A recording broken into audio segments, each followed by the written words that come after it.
बढ़ते हैं आगे। उत्तराखंड की पूर्व राज्यपाल और भाजपा के राष्ट्रीय उपाध्यक्ष बेबी रानी मौर्य ने एक अजीबोगरीब बयान दिया है। वाराणसी में एक कार्यक्रम था और उसी को संबोधित करते हुए उन्होंने महिलाओं से यह अपील की कि शाम 5 बजे के बाद थाने में अकेली ना जाएं। अगर जरूरी हो तो अपने भाई, पिता या पति के साथ जाएं। बेबी रानी मौर्य के इस बयान के बाद पुलिस की छवि पर सवालिया निशान खड़े हो गए हैं। लेकिन एक बात मैं जरूर कहूंगी, 5 बजे के बाद, अंधेरा होने के बाद कभी थाने मत जाना। फिर अगले दिन सुबह जाना। जाओ तो अपने घर से किसी भाई को, अपने पति को या अपने पिता को साथ लेके जाना अगर जरूरी हो तो। नीतीश हमारे साथ जुड़ गए हैं, हमारे सहयोगी। नीतीश, पूर्व राज्यपाल का इस तरह का बयान पुलिस पर सवालिया निशान खड़े करता है। आखिर किस तरह की प्रतिक्रियाएं आई हैं बेबी रानी मौर्य के इस बयान के बाद? आस्था, अगर प्रतिक्रियाओं की बात करें तो विपक्ष इस पूरे बयान को लेकर कहीं न कहीं निशाना साधने के मूड में दिखाई दे रहा है। क्योंकि वाराणसी में बेबी रानी मौर्य यहाँ पर पहुंची हुई थी, तेलियाना मोहल्ले में पहुंची हुई थी और बजरडीहा ये मुस्लिम इलाका है और यहाँ पर महिलाओं के जो सुरक्षा है, महिलाओं की जो पुलिस द्वारा सुरक्षा की जा रही है उस पर बातचीत कर रही थी और इसी दौरान इन्होंने ये बयान दिया। इसके बाद जो विपक्ष के लोग हैं वो पूरी तरह से इस पूरे बयान को लेकर अब निशाना साध रहे हैं, वो आलोचना कर रहे हैं। लेकिन अब ये देखना होगा कि अब इस बयान को किस तरह से विपक्ष सामने लेकर आता है। चूंकि एक तरफ मुस्लिम अधिकार की बात होती है, महिलाओं को समान अधिकार देने की बात होती है। खुद महिला बेबी रानी मौर्य यहाँ पर पहुंचती हैं, पहुंचने के साथ मुस्लिम महिलाओं को जागरूक करती हैं, किसानों के मुद्दे पर बात करती हैं, किसानों के मुद्दे पर उनको जागरूक करती हैं कि अगर आपको शिकायत हो तो आप डीएम से बात करो, मुख्यमंत्री को पत्र लिखकर कोई अगर अधिकारी अगर कुछ गलत करता है तो उसकी सूचना दो।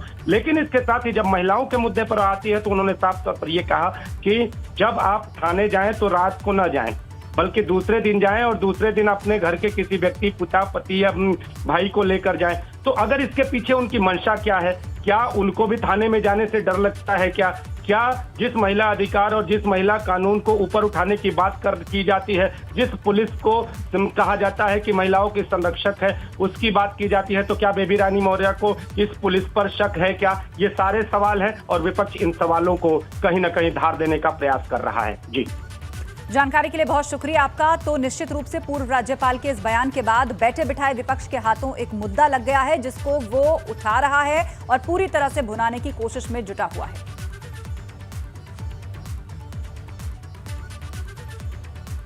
तो उत्तराखंड की पूर्व राज्यपाल बेबी रानी मौर्य ने वाराणसी के एक कार्यक्रम में ये बातें कही। यहां वो संबोधित कर रही थी और अपने संबोधन में उन्होंने ये कह दिया कि शाम के बाद या शाम के वक्त महिलाएं या लड़कियां थानों में अकेली ना जाएं, अपने पति या भाई के साथ जाएं। उसके बाद सवाल उठने लगे कि क्या यूपी पुलिस पर सवालिया निशान खड़ा हो गया है। एक पूर्व राज्यपाल जो कि स्वयं महिला हैं, वो संबोधित कर रही थी और इतनी बड़ी बात उन्होंने कही, वो भी पुलिसिंग को लेकर, पुलिस को लेकर। तो ये सीधे तौर पर जनता की सुरक्षा की भावना से जुड़ी हुई बात है। विपक्ष ने इस मुद्दे को हाथों हाथ लिया और इस पर प्रतिक्रियाएं आनी शुरू हो गई। यह अजीबोगरीब बयान बेबी रानी मौर्य ने दिया। और इस वक्त हमारे साथ फोनलाइन पर नाहिद खान जी जुड़ गई हैं, समाजवादी पार्टी की नेता हैं। नाहिदा जी, ये बताइए कि पूर्व राज्यपाल जिस तरीके से इस बात को कह रही हैं, आप लोगों के हाथ तो एक मुद्दा लग गया, पुलिसिंग पे सवाल खड़े हो रहे हैं और आप लोग भी पुरजोर तरीके से उसको आगे बढ़ा रहे हैं। देखिए, बात यह है कि महिला उत्पीड़न उत्तर प्रदेश में चरम पर है।